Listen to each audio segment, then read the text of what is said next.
आखिर क्यों आप 370 निकालने के बाद वहां पर हर महीना पाकिस्तान से दहशतगर्द आकर श्रीनगर में गोली मारते हैं, राजौरी में मारते हैं, हर महीना 5-5 लोग मरते हैं, कैप्टन मरता है, हवलदार मरता है, लेफ्टिनेंट कर्नल मरता है, तो आपका कौन सा नॉर्मलसी रेस्टोर किया?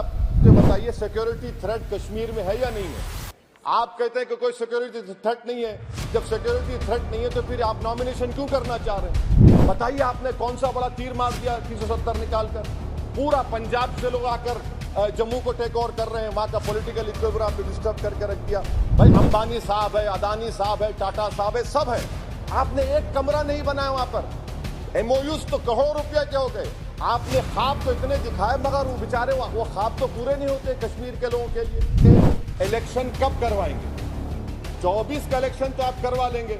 आपने जेरीमैंडरिंग करके आपने कॉन्स्टिट्यूंसीज बना दिए वहां पर, मगर अब भी आपको डर हो रहा है। तो आप क्यों लद्दाख में उनको सेफ्टी दे रहे हैं? आपने 370 निकाला क्यों?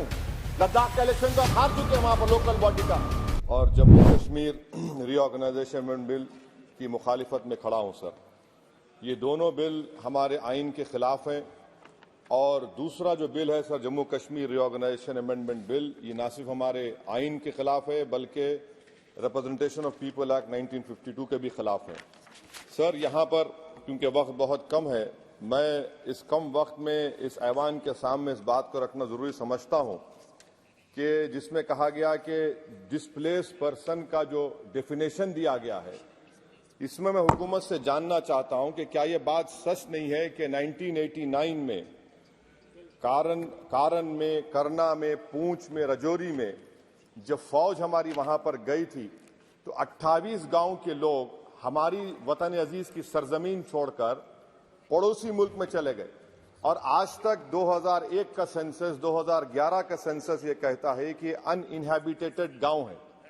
क्यों नहीं हम उनके लिए प्रोविजन रख रहे हैं? और इसके रखना जरूरी है। और जितने वहां पर गए हैं ये मुजफ्फराबाद में रहते हैं, 40,000 के करीब, जिसमें सिर्फ 3% कश्मीरी हैं, बाकी सब गुज्जर और पहाड़ी हैं। इन्होंने हमारी फौज को जमीन दी और आप उनको भूल रहे हैं और सिर्फ उन्हीं लोगों के लिए प्रोविजन रख रहे हैं जो इनको आप नजरअंदाज कर रहे हैं। दूसरी बात यह है सर कि आप नॉमिनेशन करेंगे, नामजद करेंगे, कौन नामजद करेगा? एक अवाम की मुंतखब-शुदा हुकूमत की सिफारिश पर एलजी नॉमिनेट करेगा, नामजद करेगा, या फिर दिल्ली से नामजद करेंगे? तो आप यहां से कंट्रोल कर रहे हैं, ये तो आइन के खिलाफ है। आप तो जमहूरियत को सबवर्ट कर रहे हैं, अवाम का जो मैंडेट है, फैसला सबवर्ट करने की कोशिश कर रहे हैं।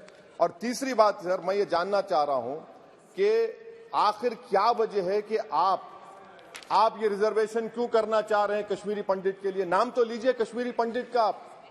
और अगर आप ये करना चाह रहे हैं तो बताइए सिक्योरिटी थ्रेट कश्मीर में है या नहीं है? आप कहते हैं कि कोई सिक्योरिटी थ्रेट नहीं है। जब सिक्योरिटी थ्रेट नहीं है तो फिर आप नॉमिनेशन क्यों करना चाह रहे हैं? आखिर क्यों आप 370 निकालने के बाद वहां पर हर महीना पाकिस्तान से दहशतगर्द आकर श्रीनगर में गोली मारते हैं, राजौरी में मारते हैं, हर महीना 5-5 लोग मरते हैं, कैप्टन मरता है, हवलदार मरता है, लेफ्टिनेंट कर्नल मरता है, तो आपका कौन सा नॉर्मलसी रेस्टोर किया? कुछ रेस्टोर नहीं किया। आप लोग, हमारे सिपाही मर रहे हैं मगर आप बाजा बजा रहे हैं कि अमन हमने कायम कर दिया 370 को निकालकर। सर जम्मू के डोगरा लोगों का बहुत बड़ा नुकसान आपने कर दिया। 112 राइस मिल थे, अब सिर्फ 6 राइस मिल बचे हुए हैं। बताइए आपने कौन सा बड़ा तीर मार दिया 370 निकालकर? पूरा पंजाब से लोग आकर जम्मू को टेक ओवर कर रहे हैं, वहां का पॉलिटिकल इक्विलिब्रियम आपने डिस्टर्ब करके रख दिया।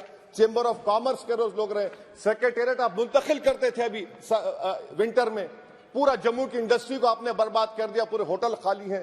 तो और आखिरी बात सर, मैं हुकूमत से जानना चाह रहा हूं कि एक आपके इंडस्ट्रियल एस्टेट में एक कमरा आपने बनाया है क्या? बताइए। भाई अंबानी साहब है, अदानी साहब है, टाटा साहब है, सब है, आपने एक कमरा नहीं बनाया वहां पर। एमओयूज तो करोड़ों रुपया के हो गए, आपने ख्वाब तो इतने दिखाए मगर वो बेचारे वो ख्वाब तो पूरे नहीं होते कश्मीर के लोगों के लिए। जम्मू में करके दिखाइए, श्रीनगर तो दूर की बात है सर। और आखिर में मैं हुकूमत से जानना चाहता हूं कि इलेक्शन कब करवाएंगे? 24 का इलेक्शन तो आप करवा लेंगे। आपने जेरीमैंडरिंग करके आपने कॉन्स्टिट्यूंसीज बना दिए वहां पर, मगर अब भी आपको डर हो रहा है। आप जम्मू में नहीं जीत पाएंगे, बता रहा हूं आपको, वैली तो दूर की बात है। वैली तो मुझे यकीन है कि नेशनल कॉन्फ्रेंस और सब लोग निकाल लेंगे। जम्मू भी लूज करेंगे आप। अरे हाँ, आपकी हमारी डील नहीं हुई है, बोल देंगे डील हो गई। हमारा हाल तो लैला का हो चुका है। हम नहीं गए सर, हम नहीं गए भी तो आप लोग मध्य प्रदेश जीत गए। कैसा जीतिए मेरे बगैर आप मध्य प्रदेश? सर मैं कंक्लूड कर रहा हूं, मैं कंक्लूड कर रहा हूं सर, मैं कंक्लूड कर रहा सर। ये खामखा निशिकांत को आदत है छेड़खानी करने की। अब जवाब मिल गया उनको। तो सर मैं हुकूमत से जानना चाह रहा हूं कि आप असेंबली के इंतखाबात कब करवाएंगे और आप क्यों लद्दाख में उनको सेफ्टी दे रहे हैं? आपने 370 निकाला क्यों? लद्दाख का इलेक्शन तो आप हार चुके हैं वहां पर लोकल बॉडी का। तो फौरन आप इंतखाबात करवाइए ताकि वहां पर जमहूरियत बहाल हो सके। कब तक दिल्ली से हुकूमत करेंगे? इसीलिए मैं दोनों बिल की मुखालिफत करता हूं।